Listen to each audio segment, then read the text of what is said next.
তোমরা কি কোনোভাবে প্রেমে আঘাত পেয়েছো? তোমরা কি কোনো মানুষকে বিশ্বাস করে ঠকেছো?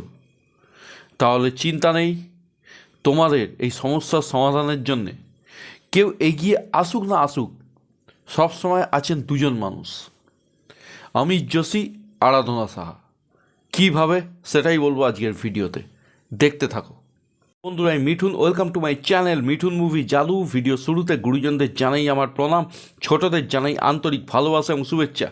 বন্ধুরা, আজকে কথা বলবো আরাধনা সাহা এবং অমিত যোশী পরিচালিত তেরি বাতোঁ মে ऐसे উলঝে জিয়া নিয়ে। এই মুভির নামটি যতটা বড়, তার থেকেও বড় উলঝন বা কনফিউশন কিন্তু এই মনের মধ্যে এই মুভিটি আমার জন্য ক্রিয়েট করে দিয়েছে। দেখো, এই মুভিটা দেখতে যাওয়ার আগে আমার কিন্তু একটা ভালো এক্সপেকটেশন ছিল। আমি ভেবেছিলাম যে একটা এন্টারটেনিং মুভি আমি দেখবো, 2 ঘন্টা 2.5 ঘন্টা আমার সময়টা বেশ ভালোই কাটবে। কিন্তু মুভিটা দেখতে বসে কিছুক্ষণ দেখার পর মুভিটি রীতিমতো আমায় বোর করে। মুভির গল্প যদি আমি স্পয়লার না দিয়ে ছোটো করে বলি, এই মুভির গল্প শুরু হচ্ছে শাহিদ কাপুরকে দিয়ে। সে একজন গুড লুকিং ওয়ার্কিং একজন পার্সন, যে রোবট বানানোর কারিগর, মানে একটা রোবটিক কোম্পানিতে সে কাজ করে এবং তার বাড়ি হচ্ছে দিল্লিতে, এবং তার বাড়ির লোক তার বিয়ের জন্য রীতিমতো তার পিছনে কিন্তু পড়ে থাকে এবং সে কাজ করে মুম্বাইতে। এবার ঘটনাক্রমে সে ইউএসএতে যায় একটি প্রজেক্টের কাজ নিয়ে। তার মাসিও থাকে ইউএসএ, এবং ঘটনাচক্রে সে যে কোম্পানিতে কাজ করে এই কোম্পানির বসও কিন্তু তার মাসি। তার মাসির ভূমিকায় এখানে অভিনয় করেছেন ডিম্পল কাবাডিয়া। সেখানে গিয়ে তার শাহিদ কাপুরের সঙ্গে একটি মেয়ের আলাপ হয়। মেয়েটির নাম হচ্ছে শিপ্রা, এবং আলাপ পোলাপ এবং প্রেমে পরিণত হয় দুজনের মধ্যে। এবং পরবর্তীকালে জানতে পারে সেই যে মেয়েটিকে ভালোবাসে, মেয়েটি আর কেউ নয়, স্বয়ং একটি রোবট, মানে মানুষ নয়, রীতিমতো রোবটের প্রেমে পড়ে যান শাহিদ কাপুর। এবং তারপরেই শুরু হয় নতুন কনফিউশন। সে কি পারবে একটা রোবটকে বিয়ে করে বা রোবটের সঙ্গে সারাটা জীবন কাটাতে অ্যাজ এ লাইফ পার্টনার? এই নিয়েই পুরো মুভি, এবং এইটার কী হলো সেটা জানতে গেলে তোমাদের কিন্তু বড় পর্দায় মুভিটি দেখতে হবে।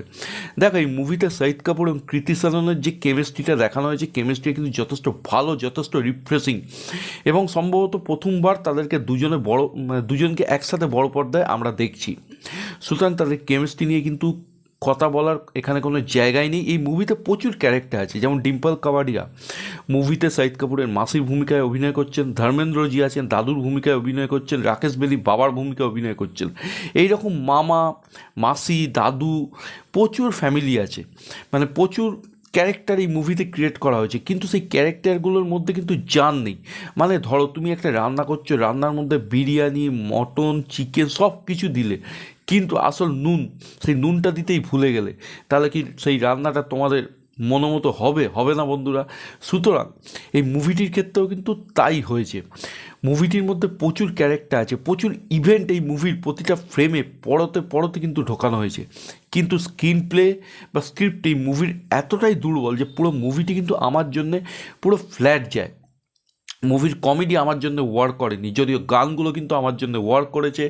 মুভির লোকেশন বলি, সিনেমাটোগ্রাফি বলি, বিজিএম বলি, সব কিছুই যথেষ্ট যথাযথ আমার জন্য ওয়ার্ক করেছে। কিন্তু হলেই বা কী হবে, রান্নায় নুন বলি বা মুভিতে স্ক্রিন প্লে বলি, দুটোই কিন্তু দুর্বল যদি হয়, তাহলে কিন্তু সব কিছু টাই ফিস হয়ে যায়।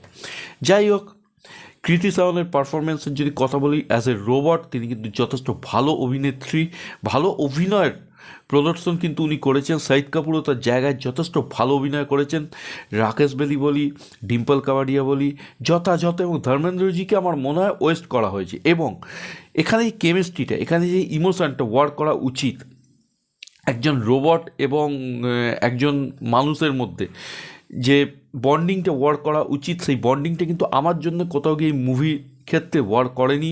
এখানে ডিম্পল কাবাডিয়া এবং শাহিদ কাপুরের মধ্যে যে মিষ্টি সম্পর্ক, যে মিষ্টি ইমোশনগুলো ওয়ার্ক করা উচিত, সেটাও কিন্তু আমার জন্য কোথাও গিয়ে ওয়ার্ক করেনি।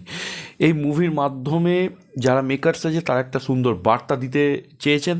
দেখো, বার্তাটা ভালো, আইডিয়াটা ভালো, কিন্তু প্রবলেম হয়ে গেছে এক্সিকিউশন, প্রবলেম হয়ে গেছে স্ক্রিন প্লে লেভেলে। এবং এই ধরনের মুভিতে কী হয়, একটা কমেডির কিন্তু ভালো পোর্শন থাকে, সেখানেও কিন্তু মুভিটি আমার জন্য ফ্ল্যাট গেছে। ওভারঅল এটা একটা average type movie, one type watch movie. তোমাদের হাতে যদি সময় থাকে প্রচুর, তোমাদের যদি কোনো কাজ না থাকে, তাহলে এই মুভিটি তোমরা কিন্তু দেখে আসতেই পারো একবার। তবে এটুকু আমি বলছি, বিশাল কিছু এক্সপেকটেশন নিয়ে যেও না, কারণ এই ধরনের মুভি যেরকম হওয়া উচিত সেইটা কিন্তু এই মুভিটি আমার কাছে দাঁড়ায়নি। বরঞ্চ আমি প্রেফার করব এই মুভিটি দেখার আগে তোমরা আরেকবার 2010 সালে শঙ্কর স্যার পরিচালিত রজনী রজনীকান্ত স্টারার রোবট মুভিটি আরেকবার দেখে নাও, কারণ সেখানে কিন্তু রোবট এবং হিউম্যানের মধ্যে ইমোশনটা এই মুভির থেকে যথেষ্ট স্ট্রংলিভাবে ওয়ার্ক করেছে। এই ছিল এই তেরি বাথরুমে অ্যাসা উলঝে জিয়া, মানে এত বড় নামের এই মুভিটির সম্বন্ধে আমার পার্সোনাল ওপিনিয়ন। তোমরা যারা মুভিটি দেখেছো তোমাদের কেমন লাগলো আমায় কিন্তু ঝটপট কমেন্ট করে জানাও, এবং যারা দেখোনি তারা দেখে এসে আমায় কমেন্ট করতে পারো, এবং আমার ভিডিও সম্বন্ধে তোমাদের কি মত সেটাও কিন্তু জানাতে ভুলো না। যদি ভিডিওটি ভালো লাগে লাইক করো, শেয়ার করো, এবং কেউ চ্যানেল বা ভিডিও নতুন হলে সাবস্ক্রাইব করতে ভুলো না, এবং ফার্দার নোটিফিকেশনের জন্য আবারও বলছি বেল আইকনটা কিন্তু ক্লিক করতে ভুলো না। এবং ভিডিও শুরুতে এগুলো বলেছিলাম প্রেমে হতাশা বা ঠকে যাওয়ার যে ঘটনাগুলো, সেগুলোর জন্য কিন্তু এই মুভির যারা মেকার্স আছে তাদের সঙ্গে তোমরা যোগাযোগ করতেই পারো।